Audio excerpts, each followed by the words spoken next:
Ya, entonces estamos con el estado de carga viento en X cargado. ¿Alguna duda respecto del cálculo o de cómo se cargaba? Si no hay duda, seguimos. Nos falta entonces el viento en Y. ¿Qué pasa cuando el viento viene en esta dirección? Hay varias formas de considerar el estado de carga. Vamos a considerarlo uniformemente distribuido y lo vamos a pasar a las vigas y las columnas.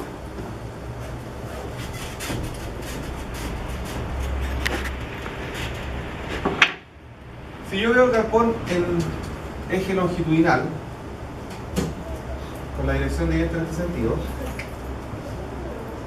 si veo el galpón, yo podría decir que el viento se va a distribuir de esta manera, ¿correcto? Si lo veo en el marco,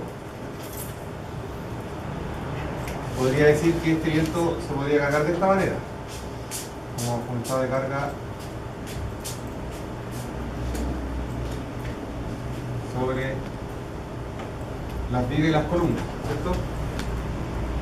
Podría también decir, tomar toda esta carga y, bueno, la paso mejor como puntual a la conexión entre viga y columna. Eso lo vamos a considerar. En esta oportunidad vamos a llevar toda la carga a las vigas. ¿Por qué? Porque decimos que la carga del viento aumenta conforme la altura, por lo tanto cargar el pilar en su base en este caso no va a tener mucho sentido. Y en este caso sí, porque son marcos transversales independientes. En este caso yo toda la masa de aire que ataca lo voy a tener que cargar en este marco y en este marco. Por lo tanto llevarla a la columna va a ser muy representativo. Lo vamos a considerar como distribuir en las vigas, la lámina de las vigas. Entonces en nuestro caso, lo que voy a analizar va a ser esta área tributaria.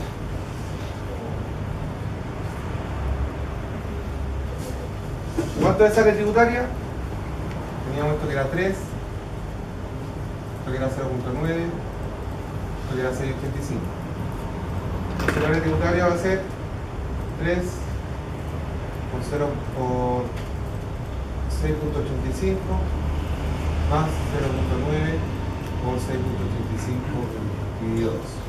¿Cuánto da esa área tributaria?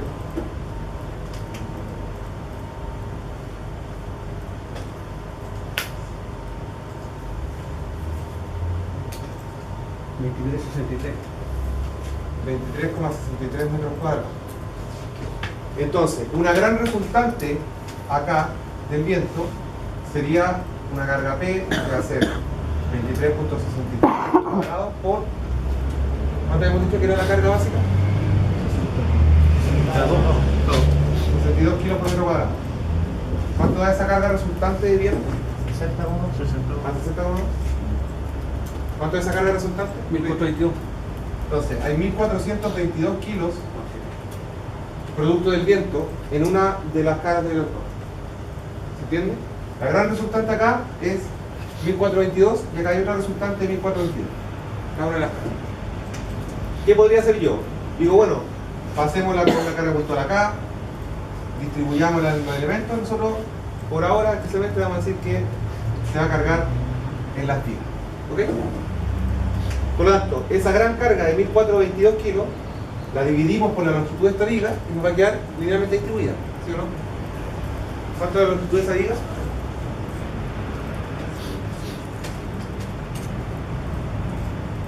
6,9. Entonces, lo dividimos por 6,9. ¿Cuánto da? 206,19. Entonces va a ser 206,19 kilogramos por metro. Aquí no hay ancho tributario, ya pusimos por el área tributaria. Entonces vamos a tener 206,19 kilogramos. Por lo tanto, volvemos al modelo. Y vamos a decir que el viento ni va en la misma dirección cartesiana del eje, por lo tanto, estas vigas se van a ver afectadas por carga distribuida en el estado de carga WI, ejes globales, en la dirección I, uniformemente distribuida de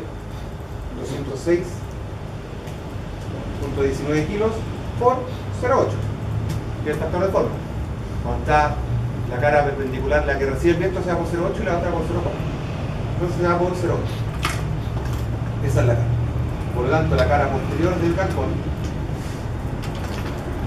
se va con una carga subida igual a la mitad de esa carga.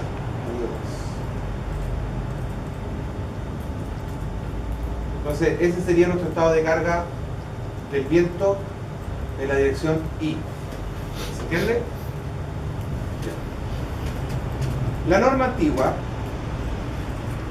nos decía entonces que para el caso del viento había que analizar a lo menos dos direcciones del viento que sean perpendiculares entre sí. Por eso nosotros utilizamos WX y WI. La carga entonces de viento calculada por la norma de 1971 dependía simplemente de las condiciones del entorno cercano a la estructura y la altura de la estructura. Y el cálculo era bastante sencillo. Vimos que era entrar a esta tabla, obtener una presión básica y multiplicar por los factores de forma que eran 0,8, 0,4 y 1,2 seno de alfa menos 0,4. Eran bastante sencillos. Y esa es la norma que nosotros vamos a utilizar para el día de la prueba. Sin embargo, cumplo con informarles que la carga de viento en la norma nueva se calcula de una manera distinta y bastante más compleja. La que vamos a revisar ahora. Una revisión por encima, eso sí. La norma de viento del 2010, que aún no es oficial, pero que lo va a hacer en cualquier momento, distingue tres métodos de cálculo de la carga de viento. Un método simplificado, un método analítico y un método experimental que es el túnel de viento. A modo de comentario, a mí me tocó hace poco diseñar un estadio techado. Entonces, el arquitecto era medio original y la cubierta tenía como una estereométrica, algo así como, por ejemplo, el estadio de Quillota. En el fondo son muchas facetas las que tiene la cubierta. Entonces uno como ingeniero saca una presión básica y después tiene que aplicar factores de forma para cada una de las facetas inclinadas. Por lo tanto se vuelve bastante complejo, si la cubierta no es simétrica, poder lograr calcular los factores de forma a mano. Entonces la norma te ofrece una salida que es bastante buena, un poco cara pero bastante buena, que es un túnel de viento, que es más o menos lo que se hizo para el diseño del edificio del Costanera Center. El edificio del Costanera Center no estaba dominado del todo por la carga sísmica, que es lo común que domina una estructura en Chile, sino que estaba dominado por la carga de viento, debido a su altura y su forma geométrica. Como la planta era circular, se producían muchos efectos ráfagas, muchos efectos de retorno del fluido viento por la cara posterior a la dirección del viento. Entonces se tuvo que mandar a hacer un túnel de viento. ¿Qué consiste un túnel de viento? En el fondo es hacer una maqueta de la estructura y poner la exposición de distintas direcciones del viento. Ya no es dos direcciones perpendiculares, sino que, imagínense un esquema muy simplificado. Una maqueta que tengo la estructura analizada y con un ventilador que puede generar viento, puede generar un movimiento en 360 y va atacando todos los ángulos posibles de la dirección del viento. Y que yo dejo una trazabilidad, por ejemplo, humo, que es lo que más se utiliza, para ver cómo se producen los efectos ráfagas y cómo se distribuye el fluido viento. Y ver, mediante sensores, la presión que se ejerce en cada una de las caras de la estructura. Entonces eso genera factores de forma que la norma nueva lo permite. Dice, bueno, si usted no quiere calcular ni por método simplificado ni por método analítico, manda a hacer un túnel de viento. La gracia es que existe el túnel de viento virtual, el software que uno pone el viento y va dando por colores la presión ejercida en cada una de las caras. Nosotros vamos a dar una pincelada al método analítico para ver cómo se diferencia respecto de la norma antigua. Entonces el método analítico, en el punto 7, nos indica el método 2, método analítico, y vamos a ver que la fórmula de la carga de viento de diseño de la norma antigua era C por Q. Q era la carga básica que calculábamos por altura, o entorno de la estructura, y C era el factor de forma dependiendo de la cara a la cual se afecta el viento. En este caso, la carga de viento se calcula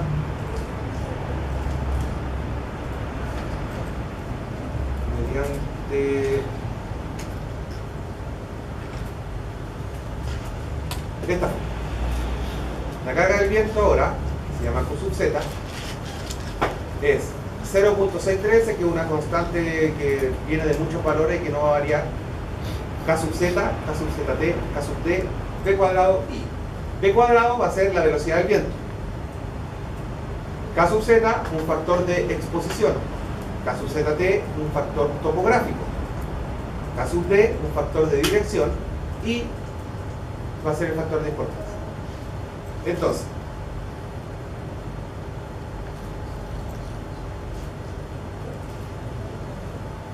al contrario de lo que pasaba en la norma antigua, nos va a decir que la velocidad del viento de una estructura va a depender de la ubicación geográfica, no solamente del entorno geográfico. Entonces acá están listados los centros que cuentan con estadísticas de mayor a 20 años del viento.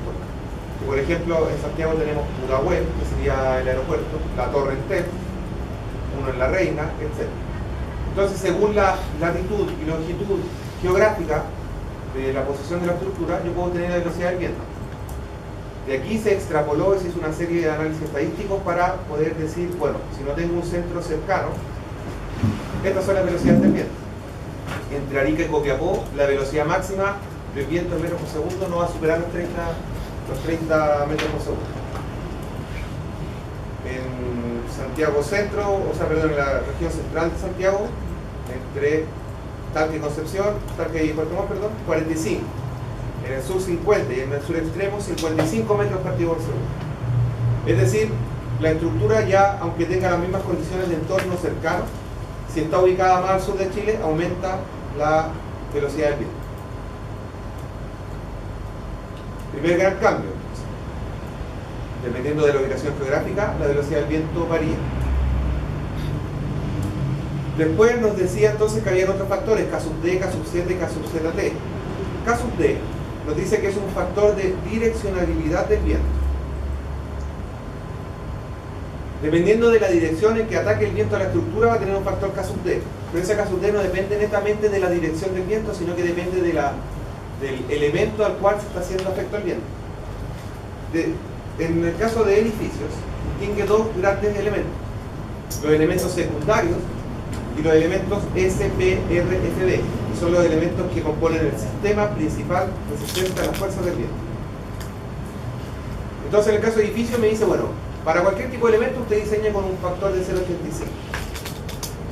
Sin embargo, hay secciones que son particulares, por ejemplo, secciones hexagonales o circulares, que dice, bueno, aumenta el factor de direccionalidad porque esos elementos tienen distinto comportamiento ante el fluido vivo. El factor de importancia nos dice, bueno, dependiendo de la categoría del edificio, lo mismo que salía en la norma de nieve nueva, dice, dependiendo de la categoría del edificio, usted tiene un factor de importancia que puede ser de minoración o mayoración. Con respecto a rugosidad, que era lo que en la norma antigua se definía como campo abierto o ciudad, aquí se definen zonas urbanas, terreno abierto, zonas particulares. Lo mismo exposición. Si yo tengo o no edificios cercanos,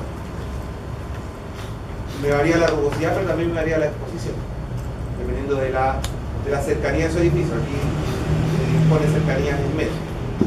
Y el factor de topografía, que era el tercer gran factor, dependía, por ejemplo, si mi estructura está en una cuenca, en una planicie o en un cerro.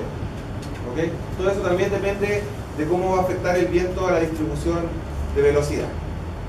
Por lo tanto, se puede ver que ya para el cálculo de la velocidad, de la presión del viento, es bastante más complejo a lo que indicaba la norma antigua.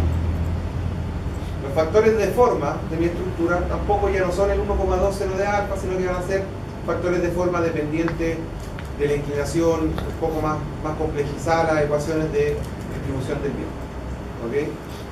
Por lo tanto, aquí se puede ver que la norma es mucho más completa. Esta norma es prácticamente una copia de la norma americana de distribuciones de cargas del viento.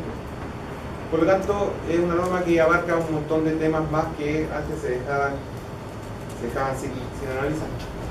Por lo tanto, se las dejo ahí para que ustedes puedan verlas, pero nosotros en el efecto de la prueba vamos a cargar con la norma antigua. La norma antigua ya está cargada en el SAP. ¿Alguna duda respecto a la norma de viento? Realmente hemos visto viento, nivel y sobrecarga, que son las normas, entre comillas, sencillas. Vamos a hacer un pequeño break de 10 minutos y vamos a volver con la norma importante y más compleja, que es la norma de sí. ¿Okay? Así que hagamos un pequeño descanso.